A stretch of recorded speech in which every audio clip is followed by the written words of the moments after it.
This is Sri Chaitanya Charitamrita Antya Lila, chapter 3, text 222, translation. Feeding you is equal to feeding 10 million brahmanas, Advaita Acharya said. Therefore, accept this Shraddha Patra. Thus Advaita Acharya made him eat. Purport.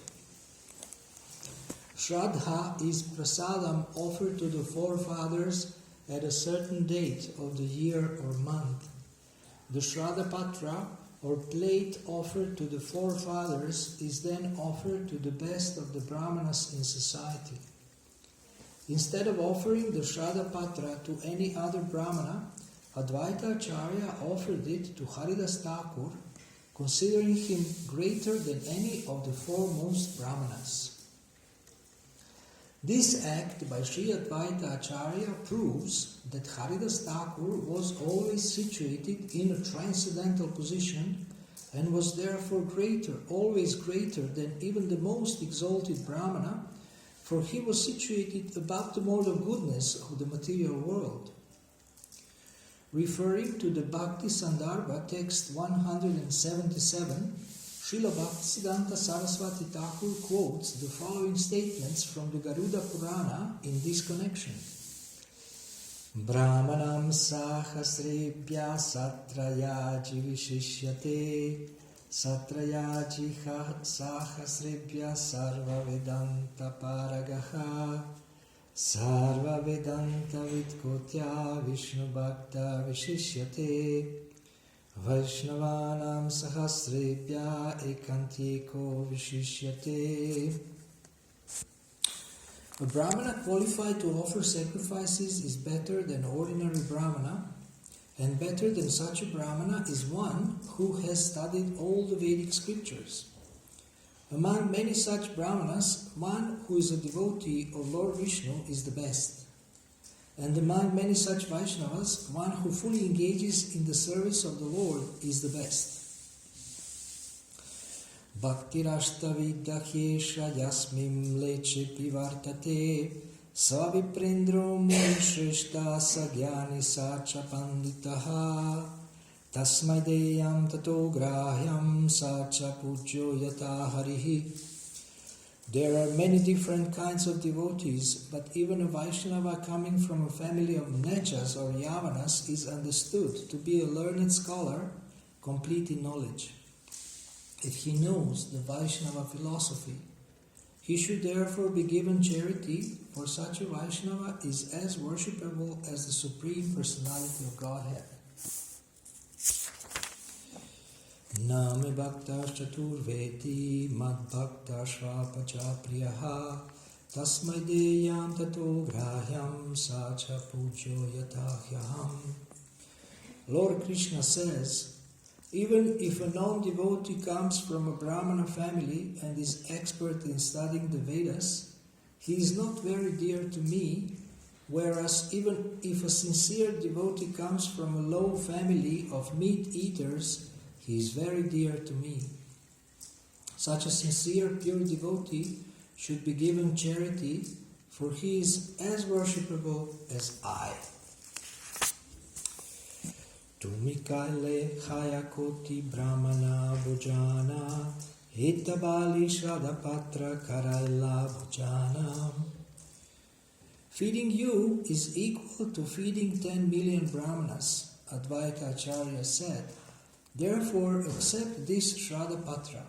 Thus, Advaita Acharya made him eat. So, made whom eat? Okay. So, this chapter is called The Glories of Haridas Thakur. It's a long chapter. It has over 200 verses. 272 verses. So we see before, from the verse 217, when this conversation has started over prasadam. So we have many conversations over prasadam. Devotees always have conversations over prasadam. And sometimes these conversations are very, very significant.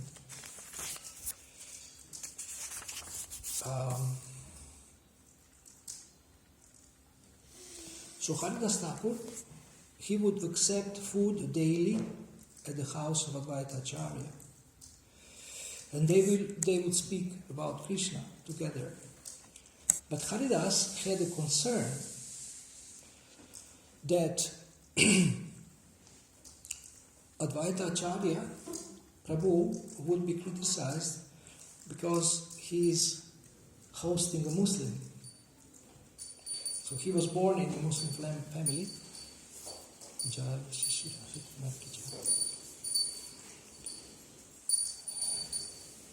And he also asked him, in the previous verse, he asked him to protect him from the behavior of society, because it was, it's possible that you don't type, Prabhu. It's possible that you don't type. Okay, the concentrates. So he was concerned because these social customs and these superficial rules were very strong at that time. Smarta Brahmanas and Brahminical respect because you were born in a Brahmana family, not because you have qualities. And as acharyas do, they are able to dissolve all the masks of society, even if the society is religious. So Advaita Acharya, he's called Acharya. I think one of the roles of the Acharya is to actually, dissipate what is artificial or what is superficial. Sometimes in society, even in the material society, you have phenomena that different customs develop, habits, and some questionable values become prominent. And now they have, in this situation here, they have established that if you are born in a Brahmana family, you have all rights and you should be respected, and you deserve this just because of your birth.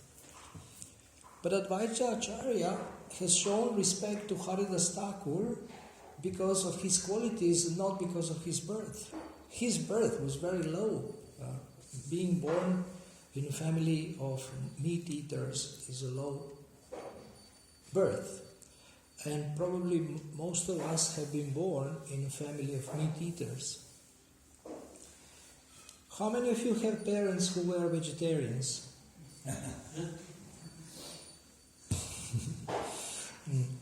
So,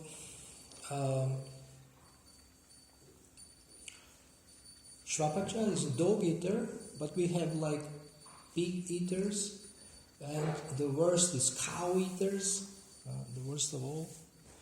And people like in Bengal, they will not eat a cow, but they cannot live without fish and without chicken. It's very hard for them to give up chicken and fish. Even if they are pious, even if they are worshippers of Kali, they cannot give up chicken and fish. But at least they don't eat the cow. So there were so many social customs, and the duty of Acharya is to establish real values, or, as we say, to establish the principles of religion, Bhagavad Dharma, the principles of Dharma, but real Dharma. And real Dharma has to do with the service of the Supreme Personality of Godhead. There are so many gurus even today on this planet, and they speak amazing things, but very few, or almost nobody, has spoken so clearly and so directly about what is spirituality, what is spiritual, and what is the purpose of life. They explain certain things, they speak about goodness, but they actually are not clear that we should practice devotional service. Also, some of them speak of bhakti. There are groups that speak of bhakti, bhakti marga, for example. But Srila Prabhupada has this translated the word bhakti as devotional service, not as love. Because love is a vague term. What is love? Love can mean so many things. Srila Prabhupada is practically the only guru who has made a clear distinction between prema and kama. When modern so-called gurus speak about love, they give some mixed version between kama and prema. Or it's just kama, love.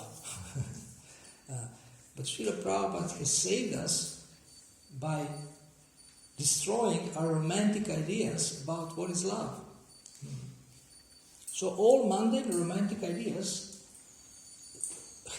speak about lust, not love.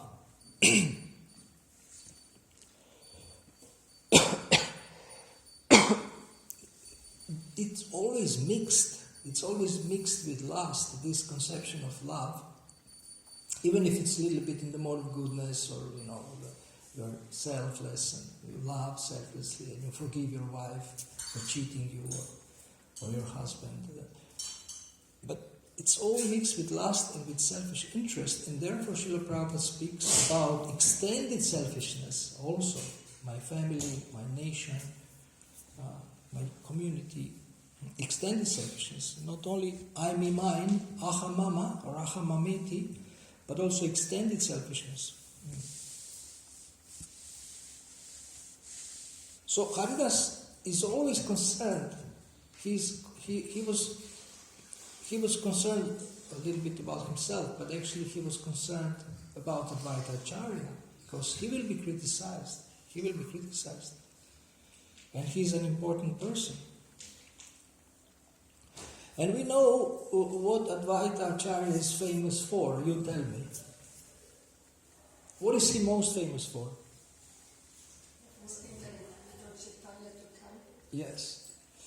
But, I don't know if you know this, and if you have read this chapter, it was not only him. He invited Lord Chaitanya to come by offering the Ganges water, tulasi leaves also. And but there was one more person who was doing something to invite Lord Chaitanya. And if you know, please don't say, because we want those who don't know to guess. Nirvanas. Really? Is it true? How many of you know who is the second person? You said you should be quiet. No, I just said raise your hand.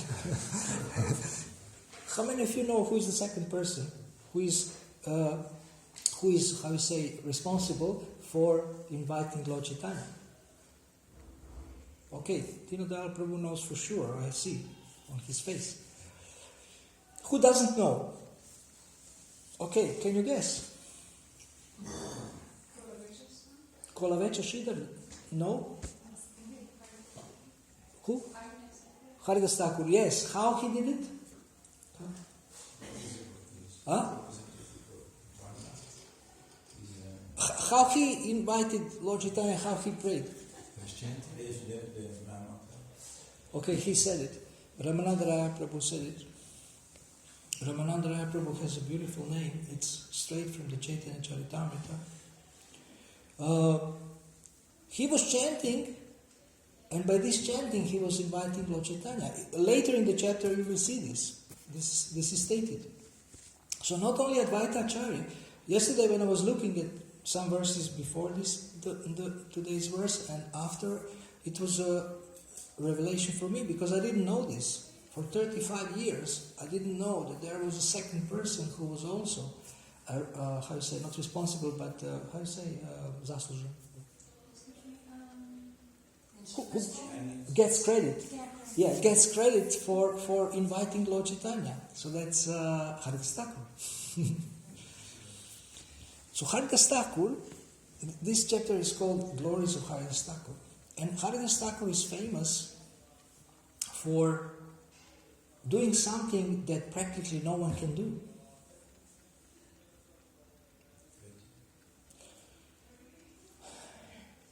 Apart from chanting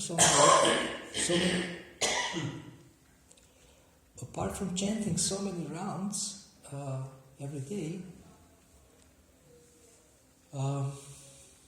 he was able to say no to a prostitute. He was able to say no to Maya. And once one devotee was telling me how some attractive women were coming to him and practically offering themselves to him, but he resisted. So he was a little bit like Haridas Thakur. So I want to mention this story where, a prostitute approached him. You all know this story. 3 times, 3 days, and he had so many rounds to chant. So how can we benefit from this story? Well, you can say we can benefit that when Maya offers, or some form of Maya offers itself for us, for enjoyment, that we should say no. Okay, that's one lesson. But there is another lesson that can help us in our daily chanting of japa. Haridas Thakur is Namacharya. He is Acharya of the chanting of the holy name. And what he did is a very, very practical technique that we can use every single day when we are chanting. When Maya came, when distraction came, when interruption came, he said, yes, but later. So remember this word later. When the mind proposes something during japa time, you can say, okay, but later. So the mind can say, well, you have to look at your phone. You have to look at your laptop. You have to maybe drink tea. You have to take a little rest. You have to eat a little bit. You're hungry.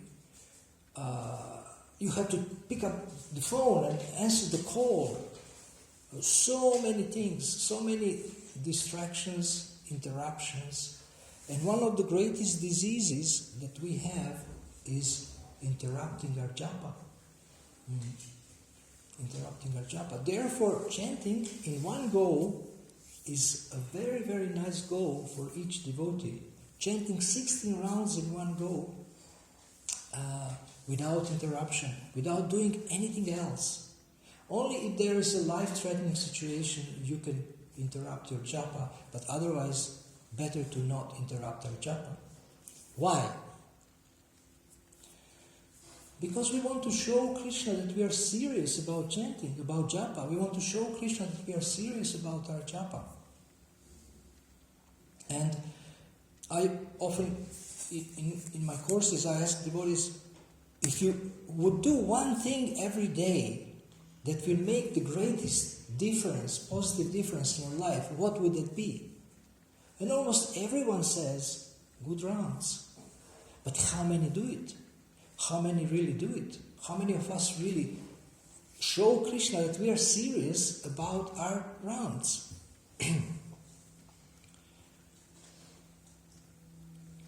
So, what do you do during japa? You can think about it. You can make a list of things that you do during japa. And then cry. Cry in desperation. Why I am doing this during japa? I am supposed to chant during japa and to hear. So why I am doing these things? And you can share it with your friend.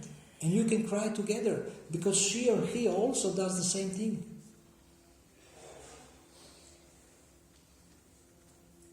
So why do we do this? This is, Yuga Dharma. chanting of the holy name is Yuga Dharma. Because our mind is weak, and we are not focused, we are not fixed, and we are not convinced how important it is to chant without interruption. Inattentiveness is considered to be one of the offenses, so if we are interrupted, that's inattentiveness. If we are always interrupted. And I know few devotees, so I want to praise them, who are chanting in one go. One of them is Vaisheshika Prabhu. He is a Sankirtan minister in America. He is initiating guru. He is the temple president of San Jose Temple in Silicon Valley. He is a leader of the community there. I heard that he is always sitting in one place and always chanting 16 rounds in one go for the past probably 30 years or more, 30 plus years. There, I know another devotee from ISKCON London. Her name is Baba Bhakti. Probably some of you know her. She is the wife of Jantai Prabhu, the temple president of ISKCON London. She's Gujarati. And she chants 16 rounds in one go every single day. She's also a mentor. She has a counseling group. She's also a temple secretary. She's a ladies ashram leader. And she used to work outside and do all this along with the work outside. But she's chanting 16 rounds in one go. So,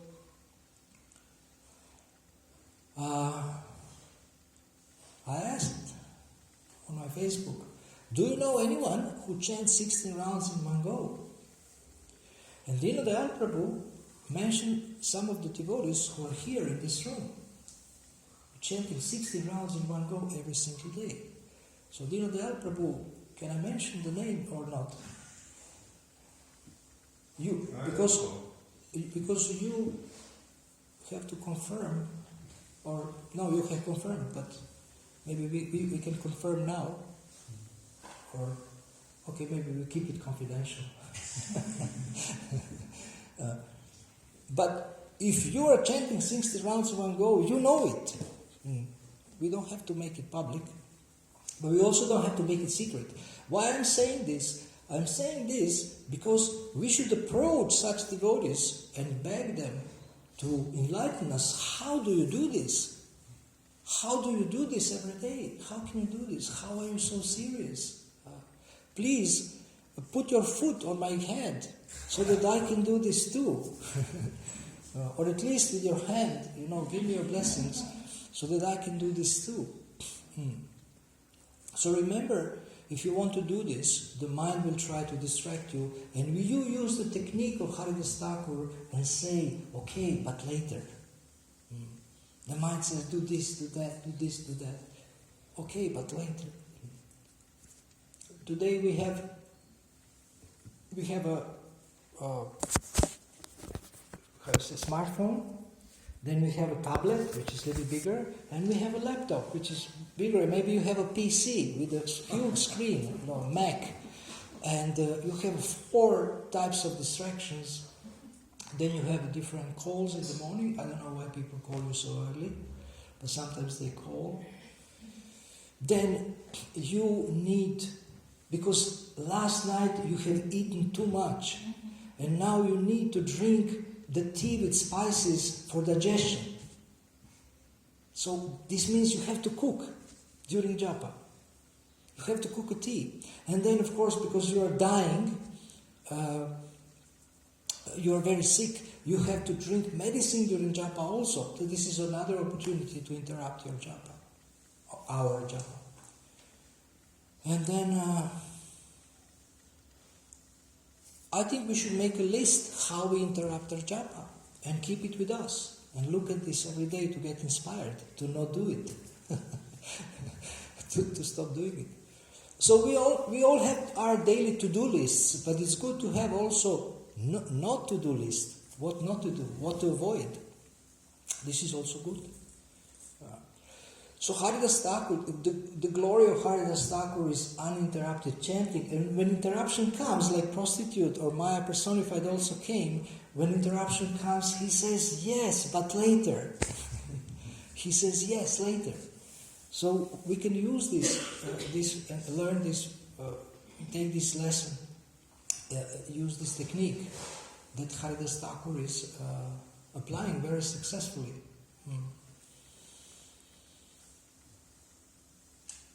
And what will be the result of saying later? That later you will not need it. Because what we need is the holy name. Bhaktivinoda Thakur said there is nothing in the three worlds except the holy name. And where is our holy name? Kanchanavali Mataji wrote a book, Crying for Krishna. So when we will start crying over our japa, over our inattentive japa, when that day will come, when we will cry because of our inattentive japa. And where is our holy name?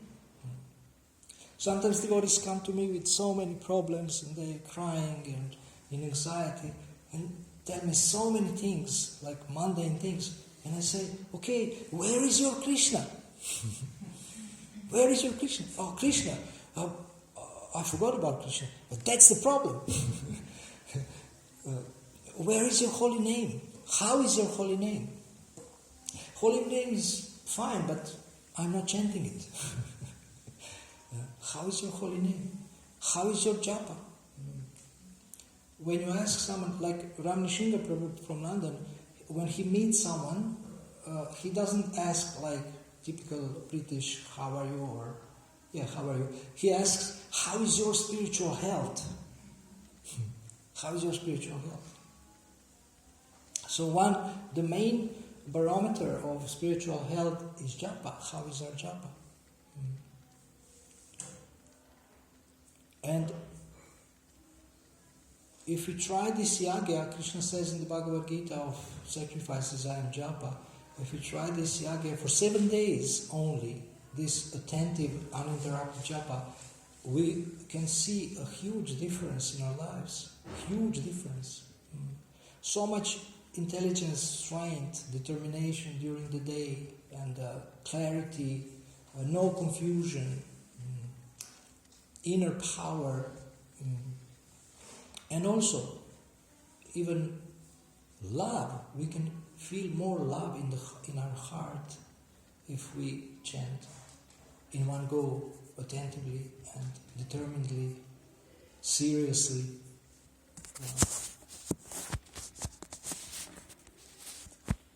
So Krishna is in our heart, and He sees this effort, this sincere effort. So we can try to do that. And also what can help is that you have like your japa partner, another devotee with whom you are discussing, how is your japa today? And send a report. Sometimes devotees are begging me to send reports. Can I send you a report about my sadhana? I have nobody to supervise me. And I say, why not? Send, if you like, send it every day. Send it 3 times a day if you like. I don't mind. I can read it and I can give you feedback if you need. So, reporting about our progress, reporting about our keeping our standards, our principles, and practice is helpful, very helpful. It's a simple thing, but it's very helpful. When we report to someone that, okay, how was your japa today? When did you finish your japa? I'm doing it myself with some devotees. I'm not just talking theory. Send report that today I have finished at that time. Sometimes I also say when I got up, and it's helped me so much, because I feel so bad when I know that I have to send a bad report about my japa. When did you finish? So Prabhupada said, the latest by 10. The latest by 10. How many of you finish your japa by 10 every day? Nice. How many of you finish by 7? So you can have a goal by 10, then you can raise the bar, or make it like by 9, or One thing that Sachinandan Maharaj, I have learned from him, he doesn't eat until he finishes his japa. Even if it's in the afternoon, he doesn't eat. So imagine, if you know you will not eat, how faster you will chant. It's a little bit, how you say, forcing yourself, but it's very healthy. It's very good. What does it mean? We are showing Krishna that we are serious about our japa. We are ready to sacrifice eating so that we finish our rounds. But it will get cold. The soup will get cold. Well, you can heat it up later. You save it, heat it up later. Soup will not run away. It will stay there. Yeah. So, I want to give a course here about excuses, but I don't know how many will be interested. So I will try to give a course called Helping Devotees Succeed, where we can also cover a little bit about excuses. But one thing that we have in our mind, it's a great obstacle to spiritual advancement, is excuses. And one situation where these excuses are clearly manifest is when we are chanting our japa and the mind has excuses why to be interrupted. So we have to deal with this very seriously, confront. So you have power to observe your thinking, you have power to observe how the mind cheats us every day. We have power to observe and to make a decision, I'm not allowing this nonsense to go on anymore. Because I'm fed up with mediocre spiritual life. I want Tivrana Bhakti Yogana, intense Bhakti Yoga. And then Krishna will say, oh, you are serious. Now I give you power. You can be even more serious. And you can chant your rounds. And you can get not interrupted, not allow interruption. And you can inspire others also to do the same. And our trainers, teachers, gurus, swamis, they invest so much time and energy to create japa retreats, japa workshops, that to train us how to chant. And then I heard the last book of Sachinanda Swami, The Living Names, is also full of tools and practical tools for chanting. And he has been giving this for so many years. But who is using it? So I complained to him that you give courses, and what happens after? Where is follow-up? So then we try to create partnerships that how to follow up after his courses, to have a partner, and they follow up on each other. They check each other. Okay, are you applying what we have learned at the japa retreat? How it is going for you? I did it with some of his disciples. I did this, and it was very helpful. He agreed. He liked the idea about follow-up because he would like to see results of his courses, not just some excitement and entertainment and some excitement for 3 days or 7 days, and then after 1 week, everybody forgets everything that they have learned in the japa retreat. So there is so many ways that we can help to improve our japa, and devotees are helping, and preachers are trying to help. But we can design our own system, how we are keeping track and how we are accountable to someone. We are talking to someone. Actually, when people send report to me, it's not because I'm a great devotee, but because they want to be accountable to their goals. So I'm just a medium that they're accountable to their goals through me, and their goal is, for example, to finish japa by 10 or to have attentive japa, and they want to report to someone. So this is like showing Krishna that we are serious. If we send reports. So these are some ideas. If coming straight from Haridas Thakur, that about seriousness of chanting. If you want to work on this and improve. Thank you very much. Hare Krishna.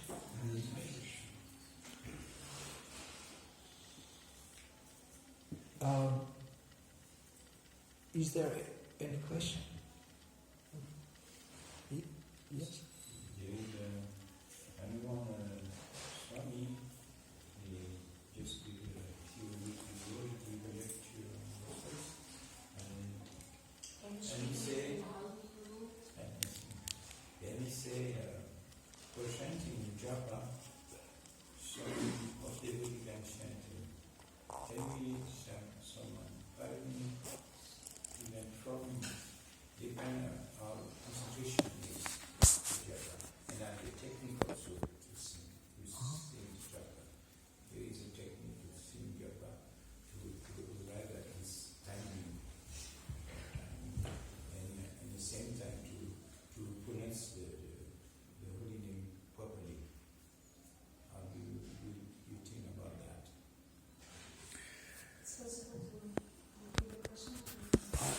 hear exactly. If somebody has heard, or you can repeat louder, because There's a sannyasi coming and he's asking, Yeah. he's saying that, you can chant your rounds in 5 minutes, in 4 minutes, and there is a technique to it, how to chant. There is also. that's a wonderful question. Thank you for asking. I don't believe in 5-minute rounds. I don't believe in 5-minute rounds. Therefore, I recommend that people record 5-minute round and see if there is all the syllables and all the names. I don't believe. Better have longer. One devotee was asking Prabhupada about speed, and Prabhupada said, forget about speed, just focus on proper chanting. He was asking he wanted to chant faster. Proper chanting, that's not really how to chant slowly or whatever. Proper chanting is how to pronounce the holy name. Yeah. The holy name has to be dancing on your tongue. Yeah. Then that's mean if you chant in 10 minutes, if you chant in 5 minutes or 4 minutes, that's the accentuation, how you chant the holy name with your heart and with your concentration. Mm-hmm. That's it. At that time you don't need to look the timing because you chant not naturally. Yeah. That's my vision. Yes. What was the question? The question is some devotee can chant in 10 minutes, 5 minutes, or 4 minutes, depends how you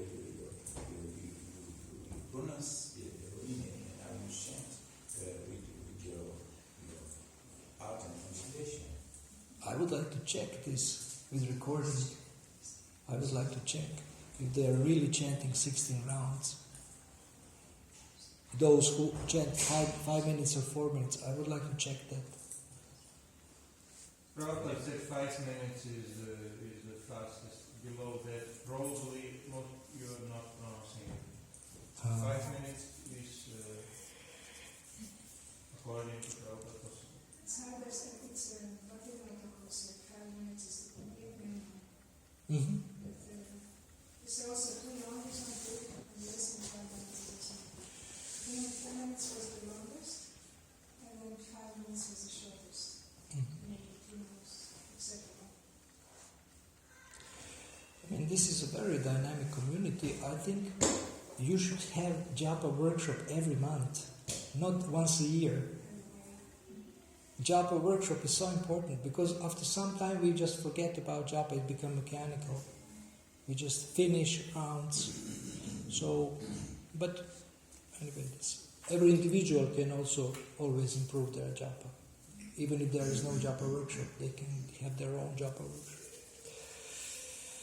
Okay, thank you very much. Srila Prabhupada ki. Jai.